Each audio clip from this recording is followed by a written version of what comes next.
favorite unicorn. Today I thought it was as good day as any to celebrate life by making a dinosaur plushie. Not this dinosaur plushie, although it's mighty cute. This one I made using someone else's pattern, Colleen Knight's pattern. I'll leave a link in the description. I decided I wanted to give my own spin to things and make my own pattern, so let's see how that goes. So that's what we'll be doing today, and yeah, come along and craft with me.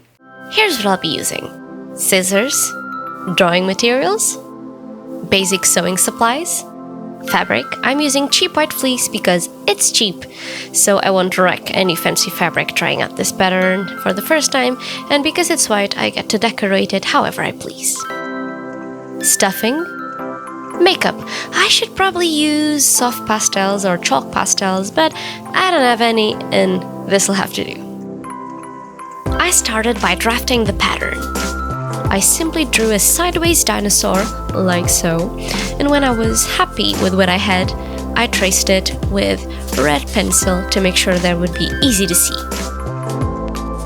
Then I traced the legs onto a new piece of paper to make the under part of the pattern. This will be the belly and the insides of the legs, so I wanted to make sure that it was as similar to the other part of the pattern as possible.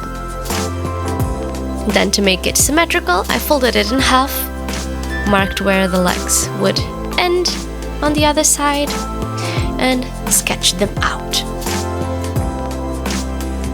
Then I folded it in half again to cut it out and make sure that it stayed symmetrical, like so. Then it was time to draft the tail, which is basically a long triangle tapered at the end.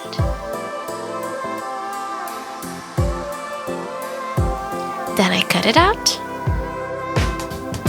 made sure that it would fit nicely with my pattern, trying to check if it would fit with the other side, and then I moved on to make the neck.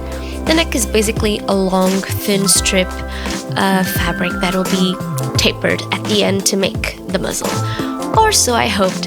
In reality, I really had to make this work as I went, because it was not working, guys. Anyway, I folded it in half and cut it like so, again, to keep it all nice and symmetrical. Then I glued all the pieces together so that I would have one pattern piece instead of three weird blocks. Then I cut out the rest of my pattern, and then it was time to pin it down to my fabric. Take some time to do this really carefully, because I find that if I'm not careful, then the fabric will kind of warp, and then my shapes will be a bit wonkier than necessary. Then I cut out the rough shape around my pattern piece to make it easier to handle, and then it was time to trace it onto my fabric. I used a color that I wouldn't mind if it kinda showed through the seams a bit, but I'm just using a regular pencil here. Then I cut around, making sure to leave a seam allowance. And here is our first piece. Then I moved on to the other part, and we need two of this. So I did the same thing, and then I mirrored it to make sure that I would get two matching pieces that worked well together. And then I cut it out again, leaving my seam allowance. Here they are. Then I made sure that they fit nicely together, like so, making sure to leave the pattern traces on the outside. And then I pinned everything together as neatly as I could. Now I marked on the screen the place where you'll start to sew from, basically from the tip of the muzzle until the tip of the tail. And I just sewed this using a blanket stitch. I think that's what it's called. Basically, before you pull your stitch all the way through, you pass the thread in the loop you just created, and then pull it nice and taut. Like so. Then I trimmed out a little bit of excess seam allowance that I had, just to make sure that everything was easy to sew. And also to make sure that my seams wouldn't be too bulky, because if they are, then I could have some trouble when it was time to flip the plushie. At the end of the tail, I tied it off. then it was time to move on to my third pattern piece. And here is when I realized that it wouldn't really fit together perfectly. The tail and the neck were way too long on the bottom part. So I began by lining up the paws as best as I could and working from there. I pinned everything in place like so, and then I made sure to line the tail as best as I could. Pin it in place very carefully. Just making it work, really. And then I cut off the excess fabric, like so. And then I began sewing, right from the tip of the tail all the way until where the neck begins. I didn't want to deal with the neck right away, so I left that part for later. Again, just using blanket stitches all around, and this is where I stop, as you can see, right where the neck starts, and then I tied it off. Then I moved on to the other side and I did the exact same thing, but don't forget to leave that part open. I used the part between the two legs on the side to make sure that I would have room to flip my plushie over, and I stopped sewing again just where the neck starts. Then it was time to deal with the neck, so I pinned it in place as best as I could, just the neck part right now. I sewed that up,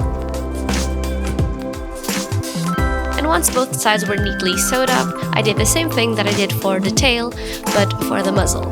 And I pinned it in place, cut off the excess fabric, and hoped for the best, really. Which I hope is encouraging for any of you if you're afraid to try this out, because fleece is very forgiving, and your stitches don't have to be super neat, and it'll still work. Here, I've cut out the excess piece. And then you just sew it all around and finish up.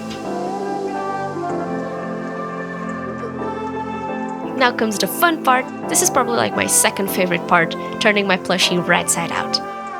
This is where the magic happens for me, when I get to finally turn my plushie right side out and start stuffing it. Here is when you can see if it worked and if it's taking the shape that you want it to take. Then I began stuffing, and to make it easier, I began by stuffing the tail and legs, and then the neck, leaving the middle part for last.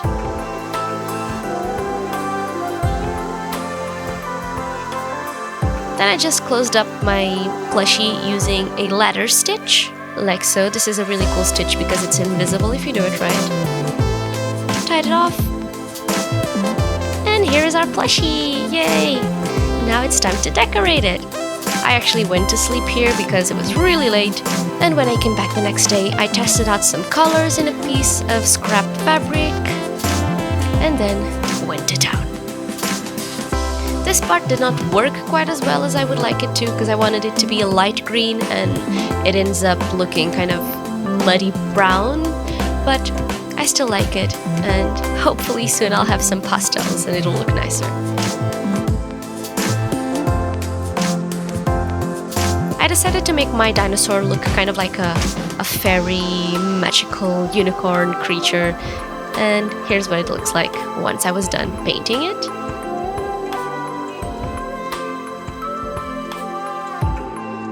I'm super happy how it turned out.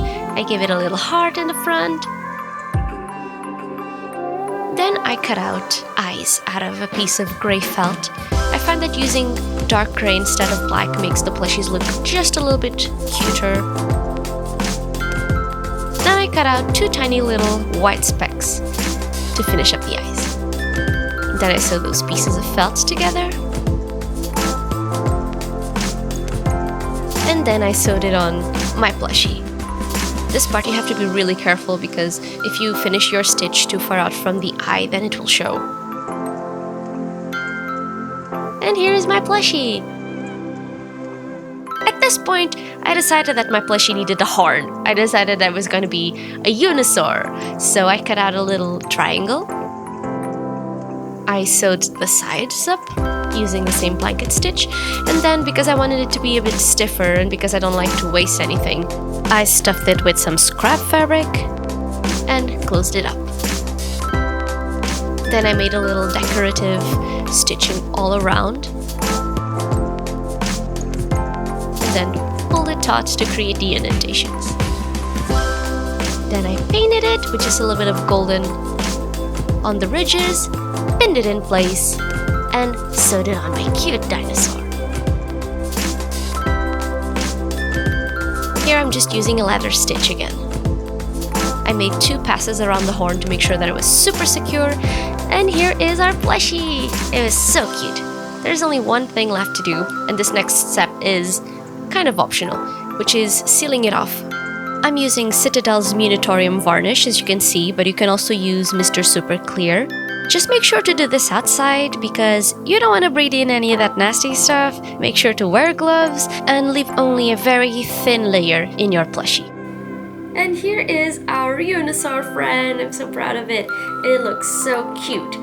I wish I had soft pastels instead of makeup because the green did not look as pastel and cute as I wanted it to look, but I still really like it. I made a heart on his back and a little heart on its cute little chest. I'm really happy with how it came out. If I make this again, I'll probably adjust a pattern because it's got a really chunky tail and I would like it to be a bit more tapered or maybe a bit longer.